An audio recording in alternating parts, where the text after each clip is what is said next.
What up, good people, and you bad people too? This is me, the MATTWOOD is, also known as Brother Nature, y'all. So, on this call, we got some amazing content for y'all. How do I know it's amazing? Because we have some amazing people involved. Number one, we got our host, Scott, Make It Rain, Fame. We have our co-host, Dorothy Louise Powell, aka Aunt Dot, y'all. And then we have our special guest, author, leadership guru, Mr. Donald Coven, aka Coach DJ, y'all. And Coach DJ, he's gonna chop it up with us, answer some serious leadership questions for us, y'all. And he does a great job too, so you might want to grab a pen, paper, some crayons, ink pen, a device, whatever you gonna need to write this stuff down, because you're gonna want to come back to it. So while they doing that, I'm gonna take y'all on a tour of my city. Me and the dogs of Youngstown, y'all. Now on with the show. First question is, how do I know if I'm a leader? That's a great question. And so many people have that question after they're already placed in leadership positions, after they become parents, they've been promoted on their job to a team leader, or in sports teams, they're a team captain, and internally they don't really know if they're a leader. John Maxwell talks about the 5 levels of leadership. And the bottom run, the very first one, is positional level leadership. So you're a leader by proximity of position in a lot of cases. But I like to say leadership is a voluntary disposition. It's a voluntary acceptance of accountability. The reason why I consider myself a leader is because I accept accountability for the spaces that I'm in or the teams that I'm on. Of course, naturally in my family. So one way that somebody can determine if they're a leader is they not just accept responsibility, because we have responsibility as a son or as a brother or as a boss. We have a given responsibility, but that doesn't mean that we're actually a leader, because we haven't accepted accountability, then we don't own it. Someone else directed us a portion of responsibility. That's how I would answer that. Okay. Second question is, why don't I currently have the team that I think I deserve? I love these questions already. For one reason, we may not be the leader that we think we are. I like to say that the energy that we exude will fill the spaces we encounter, meaning how we show up as the leader determines how our environment exists and prevails. So if I don't have the team that I feel I deserve, I have to ask myself, what have I invested into the team members? How have I observed, analyzed, and listened to where they are, what their needs are, what their skill sets are, what their traits and abilities are? If I have done that and I have a fair understanding of where they are from different perspectives, then I can devise a plan to get them where I believe they need to be. But deserve is a very entitled word. I need to check my attitude. That's where I come. That's the perspective I come from as a leader. Servitude, not subservience, but servitude. So my attitude can't be that I'm entitled to certain rights. It's a privilege to have a good team, because in order to have a good team, you have to inspire discretionary effort. People don't have to give us their best service. They just have to give you what they're on the hook for, what you pay them for, what they signed up for. But to go above and beyond, that's on them. So I don't know that we ever deserve a good team. I agree. I like that. I like your answer. Mm-hmm. All right. As a leader, just starting out, what should I be telling myself? Who I am. Once I come to an understanding of who I am as a person, how I analyze and digest my own thoughts, where does my worldview originate?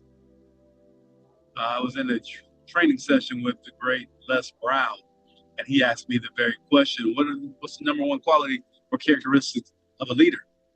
And I spouted off some of the things that I know, trustworthiness, high character, communication. He was saying no to each one. And here I am, I wrote the book on it. He said, no, not that they're not aspects of leadership, but I would say self-awareness. I said, Les, you're absolutely right. If you don't know you're the leader, then all the trust you build and communication skills you've acquired are pretty much to no avail in terms of being the leader of a particular group. If you don't know who you are first. So you have to tell yourself who you are, where you're going, what your objectives are with the group or team that you lead. That's the language you should be speaking to yourself. And believe it, you have to have faith in the outcome. The more small successes you have, they mount up to more confidence and that you'll have greater success. And as you build that Rolodex of success, then you'll be able to speak to them more confidently. We all have the negative thoughts and self-doubt, and we have to have enough positive experiences to overcome them. I like that. What are some of the biggest misconceptions about leadership? That you're automatically the boss. That you're a leader even when you have the characteristics of a leader when you're in a position of leadership. The manager is in a leadership role. His position requires him to lead. But if he's not a leader or doesn't understand the aspects of leadership and owns accountability for his team or his department or his family or her group, then they're really not a leader. No, the people they believe are following them aren't. They may have to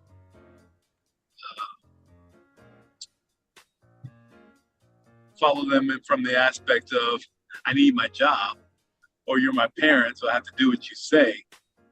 But I'm not leading, I'm not buying what you're selling. I don't respect your character. You don't speak to people well.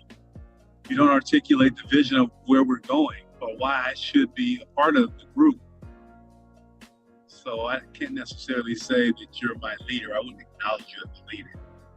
Most people would follow a good leader, even if they didn't have the authority to make them.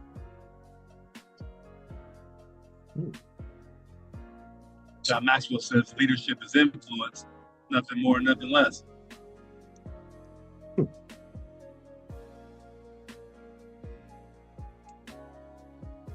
Why is it harder to lead people when you don't have a lot of money? I don't agree with that, the context of that statement. I think we have to understand people's perception of a leader. But if leadership is influence, and I believe it is, you just haven't found the right angle to inspire the people that you're trying to inspire. Some people naturally are motivated by money. And if you don't have a lot of it, you can feel inferior to the people that you're assigned to lead. But if you truly understand who you are and where you're going and the vision that you're trying to cast before the people that you want to go with you, and you've worked on your articulation skills to convey that vision in a language that they can understand, then your resources, your leadership ability isn't limited to the resources you have currently. It's the other way around. Your ability to summon resources will be determined by your ability to influence others and articulate a vision.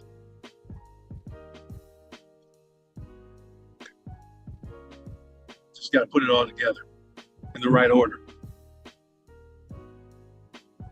What advice would you give to the leader that says things like, nobody wants to work these days? Again, that's casting the responsibility onto the member, or in some cases, the follower. Yeah, maybe no one's inspired. Maybe very few people are inspired to work these days. As leaders, we give them something to work for. We give them a reason to work. We may not have a higher dollar value to offer them, or promotion, or raise, or something tangible. But if we tap into what they want out of life or out of this experience, and we show them how where we're going enables them to achieve it or accomplish it or obtain it, then they've got more incentive to work. It just requires work. Leadership requires work. It requires thought. It requires listening skills. It requires energy that you may or may not have, or know that you have, because you're tapping into others' motivation or lack thereof. What advice would you give to women who feel overwhelmed with all their leadership responsibilities? Great question. Great question. In I a agree. lot of ways, there's a lot of natural tendencies for women to become leaders. The moment you become a mother, for instance, you're an instant leader. Positionally and off instinct, your motherly instincts kick in. And it can be overwhelming because you're not only leading by position, but you're leading by passion. Or if you're in the workforce, you may be overwhelmed by the male-dominated workforce. Physically, you may be smaller or less intimidating than the people you lead. So there's a lot of different variables that can become barriers, hurdles, and obstacles as a woman in a position of leadership. But again, if she knows who she is and she understands that she is the key, not she holds the key, she is the key. What do I mean? All of your attributes make you the key as a leader. So your physical stature, your financial status, the respect granted or that you have to work harder for, none of that truly are the key indicators. You're the key as a leader.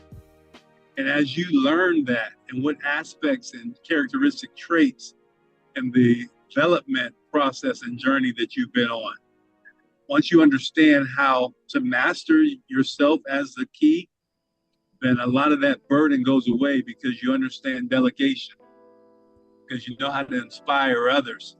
Once you know that you're the access, or you're the key for their access, and all things must come through you, you carry that weight a little differently. What guidance would you offer a man with strong leadership skills who hesitates to apply them in his relationship due to his financial situation?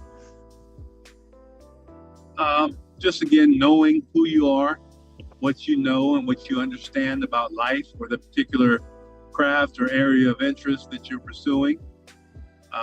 You've prepared yourself more than any other person in your team, group, or organization. So that preparation trumps the resources. Now, if there's some things that you need to do through resources, then if you're a leader, you're right enough to be innovative and creative enough to generate resources. Leaders accomplish what they need to accomplish. It may take some time and it may not be instantaneous. And you may be working your way out of a hole, but there's no need to fear. There's no need to worry. When you know that you know that you know that you know, it's only a matter of time. Leaders, if you stripped certain leaders like Bill Gates and others, strip their money away, it's only a matter of time before they quickly amass it again. In the same way we see the stories of people hitting the lottery and be awarding, or athletes that didn't learn money management, they're awarded lump sums of grand sums of money. You see them go broke in a matter of time. So resources is not the indicator, but you just have to understand that. There's a leader and speaker and influencer in this era that's pretty big on YouTube right now. His name is Myron Golden, and he speaks about the biblical principles of money. And there were 4 classifications that he talks about in earning money and producing wealth. Implementation phase, as he called it, you earn maybe anywhere from a minimum wage up to about $80,000.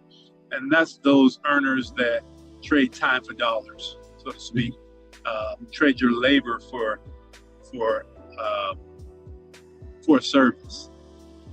And then there's unification, so unifiers, leaders, so to speak. First, frontline leaders, and they may earn anywhere from $80,000 to $250,000, and they earn that by unifying people, becoming supervisors, team leads, and galvanizing people to kind of delegate and work through people.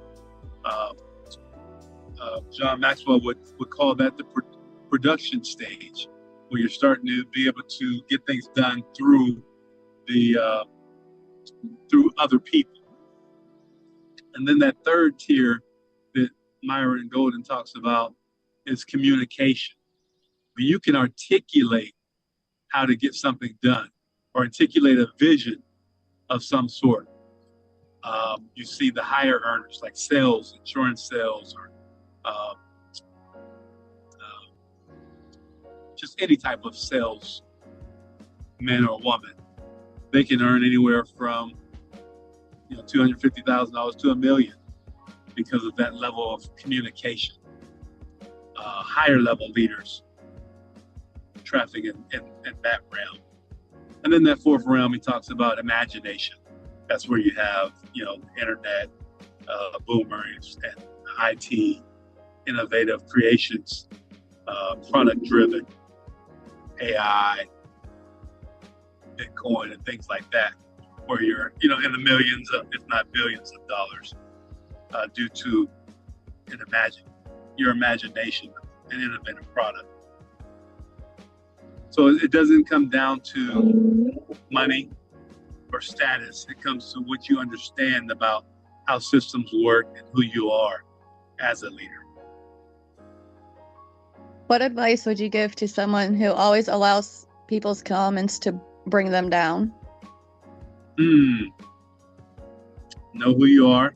Know the power of words. If you understand the power of words and you use them wisely, you understand the ineffectiveness of words if you don't accept them. But it takes practice. You have to rehearse being mentally tough. You have to put yourself in those type of positions continuously when no one's around. You have to battle your own thoughts and understand that your thoughts about yourself are more powerful than anyone else's. And when you overcome your own negative thoughts, it teaches you that no one else's words, negative or positive, are more powerful than those that you speak or think about yourself. When you're young, with your peer group or with your friends, sometimes you're joshing or signifying or cracking or whatever today's terminology is, joining about one another. The true, the ones that become comedians and they're truly funny are the ones that embrace what's been said about them. They internalize it and they weaponize it. You can't say this about me because I've heard it before Or I'll say it about myself. You've taken the sting out of negativity being heard your way, whether it's from a boss, a parent, an older sibling, or just some random stranger. You learn not to take negativity to heart, or you turn it into fuel, like some of the great athletes do. They call it trash talking. Some athletes you don't want to trash talk to because they just turn it into fuel. Michael Jordan comes to mind. Oh yeah. Yeah. And then someone like him, they'll take negative talk. The fact that he doubted himself, or he'll make up a story that you said something negative about him in order to gain more fuel, to burn brighter, run faster, jump higher. Powerful. What advice would you give to someone that wants to start a consulting business? Study your craft. Every aspect from every perspective. Get an understanding of what value you would be able to offer a prospective client. Not what you think of it, but what you analyze the market as to what they need.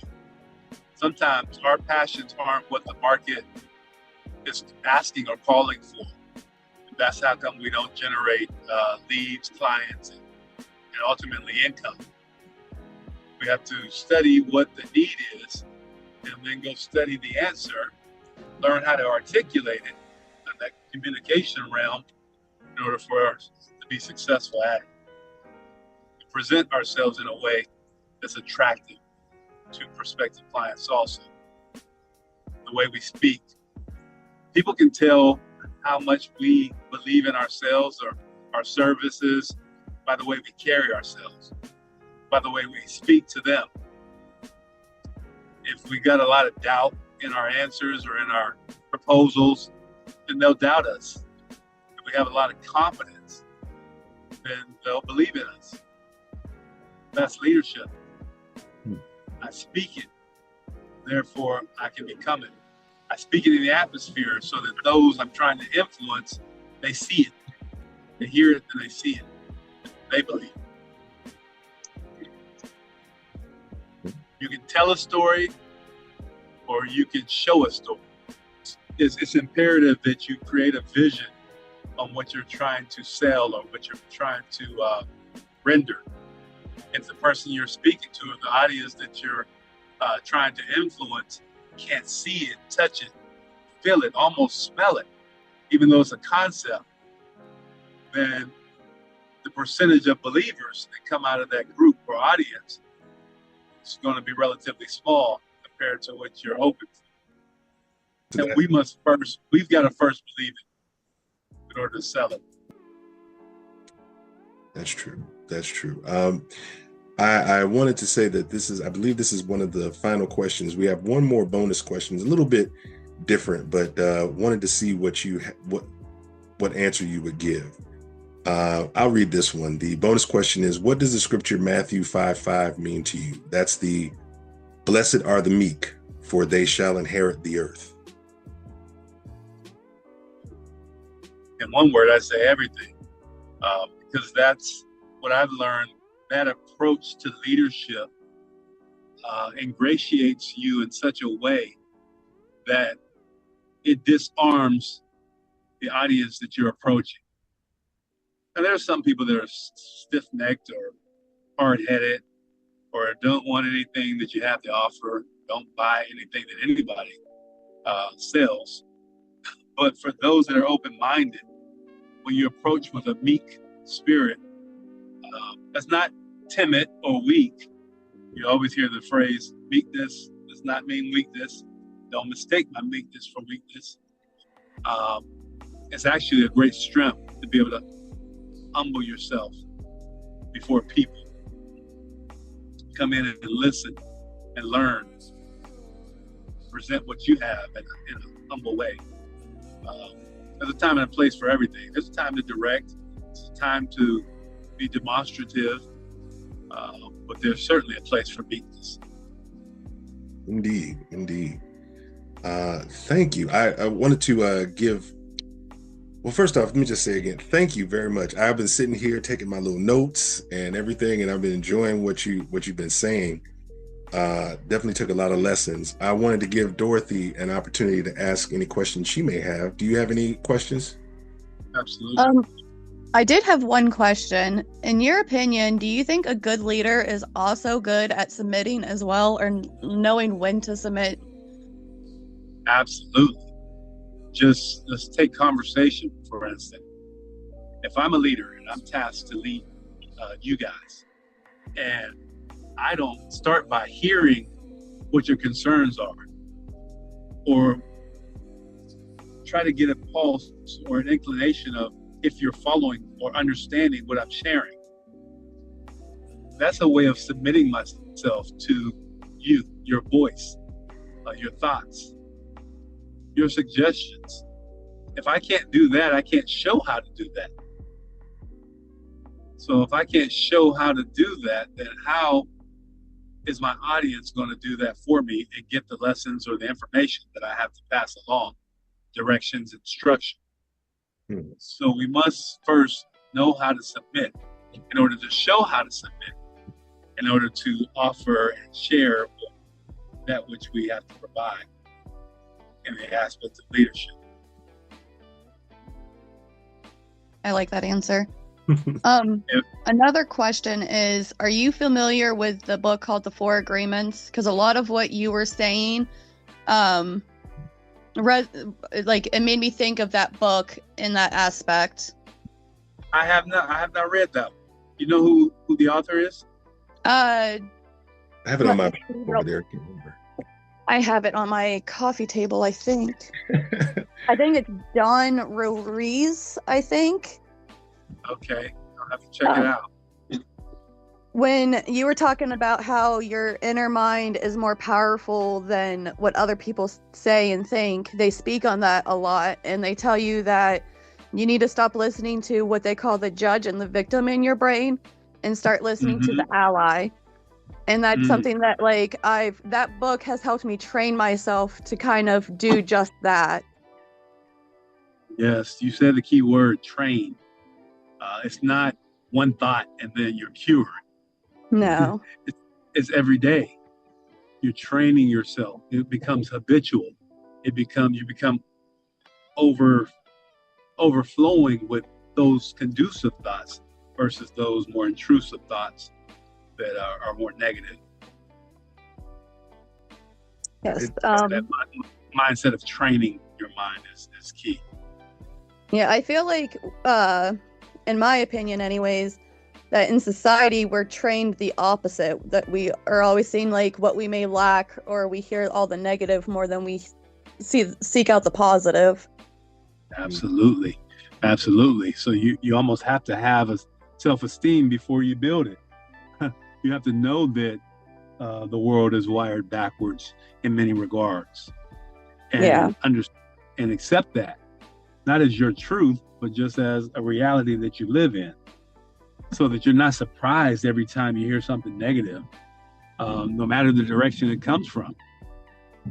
Constructive criticism is different from raw negativity, or just being pessimistic, or just being abused verbally or in any regard.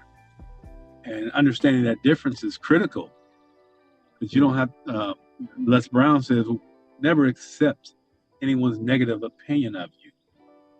And I'll add, even if it's your own, especially your own. You don't know who you are. If you got a negative opinion of yourself, I'm going to venture to say you don't know who you are. I agree. How can I say that? Because you're not the maker of you. We didn't get here by ourselves. And no one thought of trash or something low and created it for the sake of creating something low.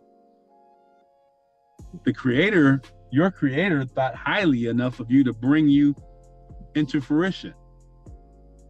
What this world does to destroy that mentality and that mindset, you have to refute. You have to build a resistance toward. And that takes training, that takes effort. Lots of effort. It becomes second nature. Constant effort. Mm-hmm. With my meditation and stuff that I do with people, I try to teach them to find that light in them. I say it's their light, that they have to kind of refine that power again. Mm-hmm. Mm-hmm. And a lot of your stuff, what you were saying resonated with a lot of stuff that I try to put out there. Same. Sounds like the truth. I wanted to touch base on a couple of quick points, just in the sense of the self-awareness, and know yourself seems to be the overall takeaway that I've taken from this conversation. And that's something that I know I've struggled with sometimes. I know who I am, but when you're talking about leadership and influence, sometimes it's, for me, I sometimes forget about the great stuff that I've done, you know, the things that I've accomplished, because failure is so loud sometimes. And so how do you have I won't say a quick fix, or just an exercise that kind of keeps you reminding yourself without being arrogant, but, you know, I'm pretty good, I'm pretty fantastic about you know? Focus. Again, Les Brown, he quotes a lot of people, and he speaks about Earl Nightingale in his book, The Strangest Secret. And in that book, Earl Nightingale quotes Napoleon Hill.